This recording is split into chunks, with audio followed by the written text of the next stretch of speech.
Tout, super. Voilà. Super. Voilà. Très bien. Donc là, c'est du débourrage au mordant avec un chiot beige allemand.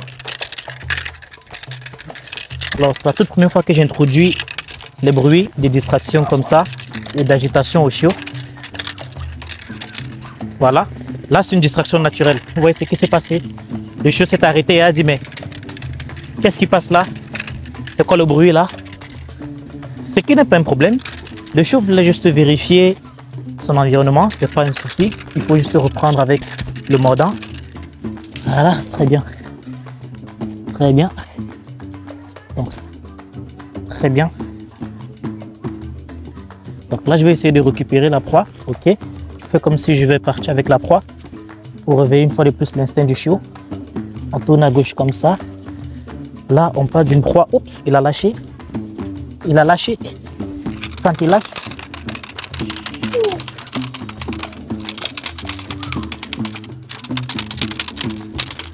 ok, super, super. Là, il a tiré sur ça directement. Très bien. Attaque, attaque. Attaque, attaque. Voilà. Donc là, je peux constater que le chiot a un très bon caractère pour un berger allemand à son âge, tout petit. Donc là, ce que je vais faire, je fais comme si je veux retirer la proie dans la gueule. Voilà. Donc, il est encore tout jeune. Ce sont ses débuts. Donc, c'est un peu comme un petit lionceau qui ne connaît pas encore chasser. Lorsqu'il attrape la proie, les proies qui sont intelligentes, qu'est-ce qu'ils vont faire? Ou alors, qu'est-ce qu'elles vont faire? C'est que parfois, la proie, lorsque elle se fait attraper par un jeune lionceau, donc un jeune prédateur, la proie va rester sur place, va rester calme, va jouer le mort. Et puis, le lionceau, lui, il va lâcher la proie en se disant que bon, voilà, la proie, elle est morte. Mais sauf que c'est un piège tendu par la proie pour que le jeune prédateur lâche. C'est ce qui s'est passé tout à l'heure avec ce chiot. Donc, lorsque la proie est inactive comme ça, par exemple, lorsqu'elle est inactive, le chiot aura tendance à ouvrir la gueule.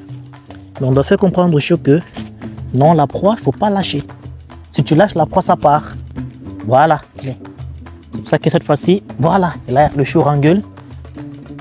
Il est en pleine gueule, ça veut dire qu'il prend avec tous les dents.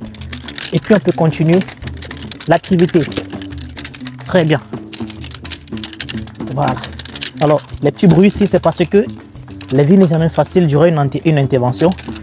Le bandit va se défendre, il y aura des bruits. Et le jeune futur chiot d'intervention doit faire preuve de courage. Donc moi, ce que je fais là, je donne l'impression au chiot que sa proie va fuir. Mais en réalité, c'est pour amener le chiot à serrer encore la gueule, sa petite gueule. Très bien. Attaque. Comme je vous dis, ce sont ses débuts en débourrage.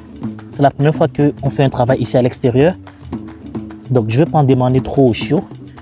Je constate déjà que l'instinct de prédation est là. Regardez, la proie ne bouge plus. Mais si vous constatez, il garde la proie un peu plus longtemps. Ok, super. Super. Super. Super. Super. Je porte le chiot comme ça, il lâche pas. Ok, très bien. Oh, il a lâché. Qu'est-ce que je fais? Je provoque. Je provoque. Je provoque. Ok. Allez, attaque. Je pousse comme ça. Je pousse. Oh, super. Voilà. Pourquoi je pousse? Parce que la proie n'est jamais facile. Il ne faut pas que le chiot apprenne à manquer de confiance au fait. La proie ne sera pas facile. Il a lâché la proie. Voilà. On ne lâche pas la proie. On ne lâche pas la proie. Voilà. Là, cette fois-ci, la proie elle sera un peu plus difficile. Voilà. C'est bien. Très bien. Cherche la proie. C'est là. Très bien. Très bien. N'abandonne pas. Surtout pas. Très bien. Allez, attrape ça là. Allez, fais-le. Voilà, ça c'est un geste de prédateur. Très bien. Très bien. Attaque, attaque. Très bien. Alors, très important, je dois toujours caresser le chiot. Très tôt. Alors, ce que moi je suis en train de faire là, je fais du mordant avec l'homme. C'est-à-dire, j'amène le chiot à participer à un exercice avec moi. Je ne suis pas en train d'amener le chiot à être agressif envers moi, mais de faire l'impression qu'il est agressif avec moi. En réalité, le chiot doit très tôt comprendre que il doit avoir possible ce chiffon. Après, il y aura une manchette, après, il y aura un boudin, après, il y aura un costume. C'est ça la cible, c'est pas moi la cible. Donc là, voilà, moi je constate que le chien, lui, n'abandonne pas.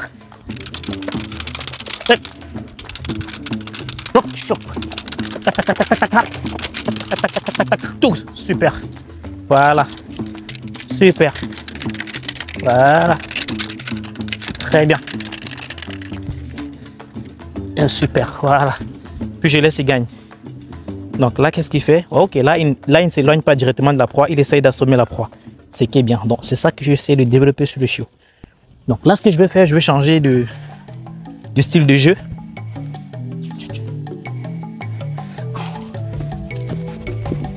Donc là, je fais quoi? Tu vois, regardez ce qui se passe. Le chiot, au lieu de regarder la balle, il me regarde moi. Il se dit, est-ce que c'est toi la proie? Je vais faire comprendre au chiot que non, c'est pas moi la proie. La proie, c'est le ballon. Donc là, moi, j'essaie de le réveiller. Ok, il fait pipi. Voilà. C'est pas moi la proie cette fois-ci. C'est pas moi la cible. C'est le ballon. Là, il cherche sa proie naturellement. Il ne sait pas qu'on peut aussi jouer. Regardez. Donc, regarde ce que je fais. Comme il n'est pas concentré, je reproduis ce geste pour attirer son attention sur la balle. Voilà. Voilà, vous avez vu? Et là, il a attrapé. Vous voyez? Et qu'est-ce que j'ai fait? Voilà, et je tire. Et là, il a pris goût. Donc, vous avez vu, c'est la façon dont j'ai présenté le ballon qui a réveillé son instinct. Il a dit, ah, ok, le ballon part à gauche, à droite. Voilà, super. Donc, c'est comme ça que je réveille son instinct. Oh, super.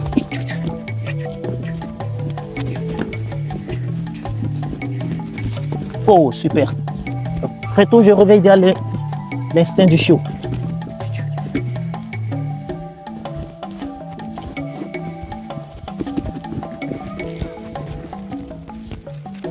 Ok. Ah, voilà ça. C'est ici, c'est ici, c'est ici.